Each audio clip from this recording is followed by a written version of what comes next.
Hello students, we are discussing question number 128 of our challenging problem series. Question में लिखा हुआ है कि 0 से 1 लिमिट दिया है इंटीग्रेशन का और अल्फा ई पावर में beta X square sine X plus के D X equal to 0। Alpha और बीटा दोनों के दोनों जो है रियल नंबर है, इक्वल टू 0 दिया है ना। अच्छा, और अल्फा 0 नहीं है, ये भी दिया हुआ है। तो के का वैल्यू बताना है। तो भाई कोई भी इंटीग्रेशन जो है 0 कब होता है? जब या तो उसके लिमिट जो है 0 से 0 इस टाइप में कुछ आ जाए, या फिर जो फंक्शन है वो हमेशा 0 हो, है ना।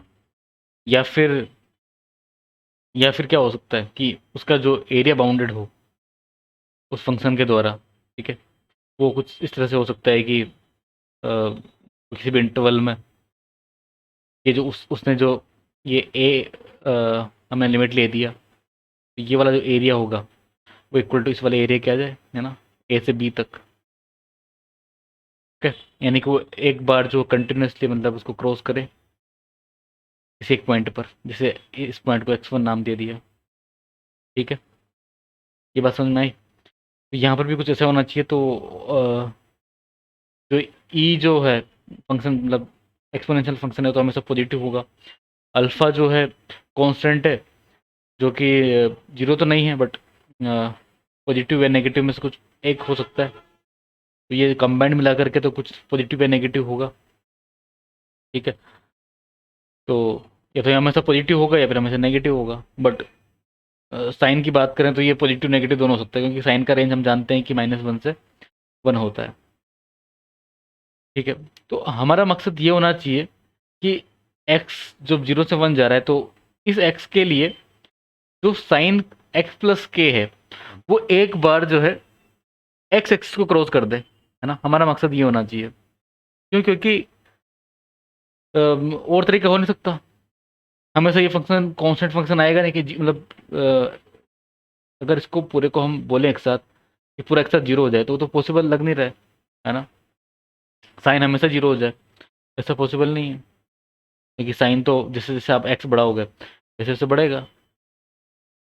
तो होना ये चाहिए कि कहीं ना कहीं 0 से 1 के बीच में ना,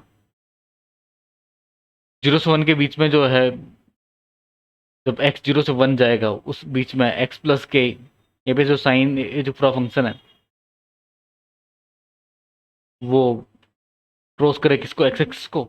यानी कि साइन जो है x प्लस के इक्वल टू जो है 0 हो जाए इन बिटवीन 0 से जो है x 1 के बीच में है। ठीक है, बाउंड्री पॉइंट्स पे तो होना नहीं चाहिए, बीच में कहीं होना चाहिए। ठीक है, यानी कि 0 से 1 है ना, 0 से 1 ये होना चाहिए। ओके, तो ऐसा होने के लिए मतलब x प्लस के इक्वल टू जो है यहाँ से एन पाई आ जाएगा। ऑब्वियसली x जो है 0 से 1 दिया हुआ है, तो k equal to n pi, sorry x equal to n pi minus k, और एन पाई जो है एन पाई माइनस के या तो 0 से बड़ा होगा या फिर 1 से छोटा होगा। ठीक है, क्योंकि x 0 से 1 के बीच में है। हमको चाहिए के, तो यहाँ अगर माइनस से मल्टीप्लाई किया तो -1 के माइनस एन पाई, और ये 0 नेगेटिव नंबर से मल्टीप्लाई करने पर साइन घूम जाता है। ठीक है, और एन पाई ऐड कर दिया तो एन पाई -1 के एन पाई। यहाँ पर अब एन इज इंटीजर है ना, एन इंटीजर था वो आप लिख सको यहाँ पर। और एन का वैल्यू लेकर के देख लो, जैसे एन का वैल्यू अगर 0 लिया तो के -1 से एन का वैल्यू 0 लिया तो -1 से के 0 आना चाहिए। और अगर एन का वैल्यू अगर आप -1 लोगे या +1 ले लोगे, +1 ले लेते हैं क्योंकि और ऑप्शन में उस टाइप से कुछ नज़र आ रहा है ना, पॉजिटिव भी नज़र आ रहा है। तो +1 अगर लिया तो दिस पाई -1 एंड पाई, यानी कि 2.14 से बड़ा होना चाहिए के, और 3.14 से छोटा होना चाहिए। ठीक है, तो मतलब एक वैल्यू दिया है n इक्वल टू 0 के लिए और n इक्वल टू 1 के लिए, ये होना चाहिए। तो इस तरह से ऑप्शन हमको मैच करके देख लेना है कि k का रेंज क्या क्या आ रहा है यहाँ से। ठीक है, तो शायद इसमें देखिए आप, इसी ऑप्शन है pi is 3.14 and 3/4 is 0.7 something, फिर 2 पॉइंट समथिंग कुछ आ जाएगा, 2.4 ऐसे समथिंग आ जाएगा। और 5/6 की बात करें तो ये 0.8 समथिंग होता है इंटू 3.14, तो ये 2.5 समथिंग ऐसे कुछ आना चाहिए, है ना। मतलब 2.4 से बड़ा होगा, 2.5 से ज़्यादा भी आ सकता है। तो इस हिसाब से तो जो है ये ऑप्शन, मतलब ये जो रेंज है वो आ रही है एक ही, है ना। तो यहाँ से सी ऑप्शन हम बोल देंगे। बाकी ए बी और डी ऑप्शन भी आप चेक कर सकते हो, तो वो शायद नहीं आएगा इन रेंज में, है ना। तो मतलब एन का वैल्यू वही आपको जो है, जैसे 0 पुट किया पे 1 पुट किया पे 2 पुट करके देख लेना, है ना। वैसे तो ये जो वैल्यू है 5/3, ये बहुत कम आ जाएगी, यानी कि 1 पॉइंट समथिंग कुछ आएगा। और 5/12 जो है ये, अगर इसको 3 भी माने तो 4 हो जाएगा, तो फिर इसको 1.1 माने तो 1.2 से आ रहा है ना।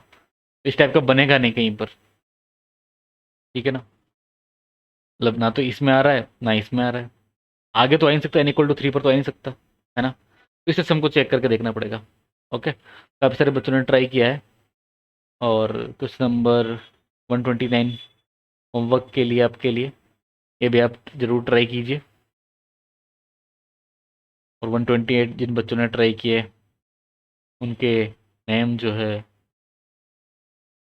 वो है, अभिनव ने ट्राई किया है, और अभिनव पीजे, और थानवीन के अलावा शैलेंद्र, सॉरी, श्रेयांश चौहान, विराज, मनीष कुमार और चंद्रदीप सिंह, इन सब बच्चों ने सोल्व किया। तो क्वेश्चन नंबर 129 आप ट्राई कीजिए, फिर इसको डिस्कस करते हैं हम नेक्स्ट टर्म पे। तब तक के लिए इतना ही।